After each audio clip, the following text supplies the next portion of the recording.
আজ আমরা জানব দেবী মীনাক্ষী দেবীর কাহিনী।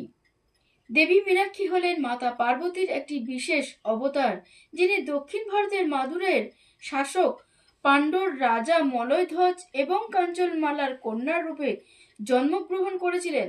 মীনাক্ষী শব্দের অর্থ মাছের মতো চোখ বিশিষ্ট দেবী।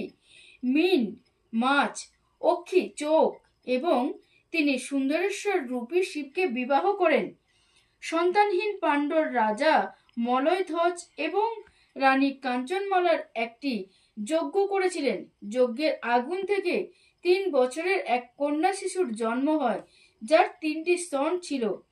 দেবী পার্বতী স্বয়ং আবির্ভূত হয়ে বললেন, এই শিশুটি তারই রূপ এবং উপযুক্ত পাত্রের সাথে বিবাহ হলে 3য় স্তনটি অদৃশ্য হয়ে যাবে। মীনাক্ষী দেবী অত্যন্ত সাহসী যোদ্ধা ছিলেন এবং দিগ্বিজয় করতে বের হন। তিনি পৃথিবী জয় করার পর কৈলাসে শিবের মুখোমুখি হন। শিবকে দেখার সাথে সাথেই দেবীর 3য় স্তনটি অদৃশ্য হয়ে যায় এবং তিনি বুঝতে পারেন শিবই তার স্বামী সুন্দরেশ্বর। এরপর তারা মাদুরাইয়ের বিবাহ করেন। মাদুরাইয়ের মীনাক্ষী আম্মান মন্দিরে তিনি এবং সুন্দরেশ্বর অধিষ্ঠাত্রী দেবদেবী বা দক্ষিণ ভারতের অন্যতম গুরুত্বপূর্ণ তীর্থস্থান।